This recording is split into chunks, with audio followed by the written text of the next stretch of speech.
ASUS has achieved the inconceivable when it comes to the new ROG Flow Z13, but there's a reason for this.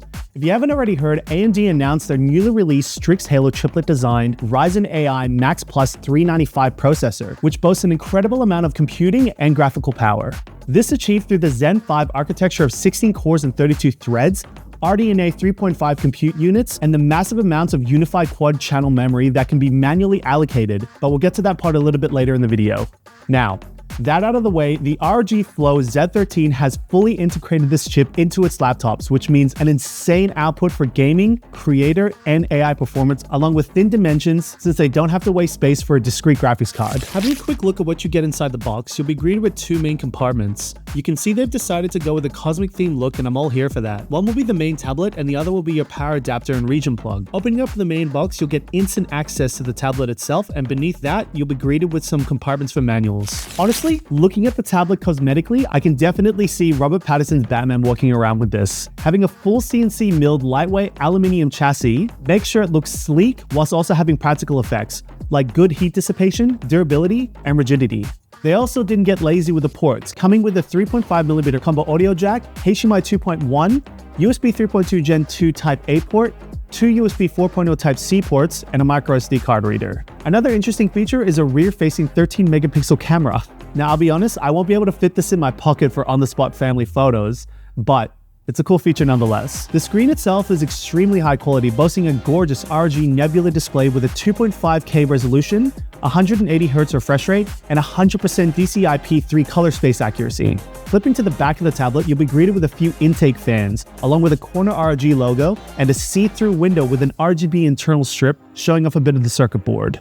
It being a tablet, you also have the ability to remove or attach the full-size gaming-grade RGB keyboard. Diving a little deeper related to the chiplet architecture and motherboard, since ROG wanted the best of the best, it has to be cooled by the best of the best. With ROG Intelligent Cooling, they've essentially redesigned the vapor chamber to not just be made of copper, but has now been integrated with lightweight stainless steel. This combination has ensured 55% better coverage over the chiplet and motherboard, along with the upgraded 2nd-gen ROG Flow fans featuring an apparent 84 blades to gain more optimal cooling for better performance. The external vents with dust filters also complement this, being huge at the top, making sure the most amount of hot air can be extracted away from all your components. Getting into some benchmarking results, we made sure to clock the graphics settings to the highest without ray tracing. All games got respectable results, which is insanely impressive knowing that this is purely running off the processor. Black Myth Wukong being the most recent release, it's a given that it would require top-end components to run it at its highest graphical settings, and this tablet did not disappoint at all with the result. Steel Nomad was also tested on the lightweight version, which gave really impressive results, and finally Dying Light 2 and especially World War Z output an excellent score as well.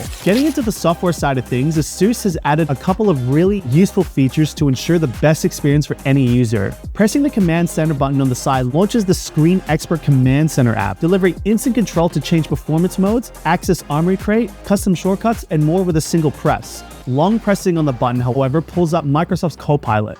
Once in Armory Crate, you'll be greeted with a whole heap of customizable settings as you would. Whilst in the home section, at the bottom right, you've got an operating mode selection where you can choose a user scenario. With the device plugged in, you'll have the full selection from silent all the way up to turbo, but bearing in mind, having it unplugged, you'll only have silent and performance available. Getting into the edit manual mode, you'll have more control and CPU power output for better performance. You'll also have fan curve adjustment. In terms of memory allocation, you can easily access the ability to do this through Armory Crate's home screen and by clicking on System Settings. You'll then see a tab called Free Up Memory. You click into that and you can easily customize assigned memory for better graphic-related tasks. Just select the drop-down tab and you can easily select the amount of memory you'd like. A hard restart will be required though. In the end, the ROG Flow Z13 is one beefy tablet for gaming, which is weird to say since all graphical output is being done from the Radeon 8060S graphics iGPU. Hopefully ASUS keeps this type of innovation in mind for future models. We highly recommend something like this if you're looking for a light portable tablet that can do almost any requirement, whether it's video editing, AI training, and especially gaming. Just to quickly add, if you like a lot of VRAM, I can only imagine what 128GB would do for you. Definitely hover around this space for more info. Besides that, we hope this was useful and we hope to see you in the next one. Catch you later.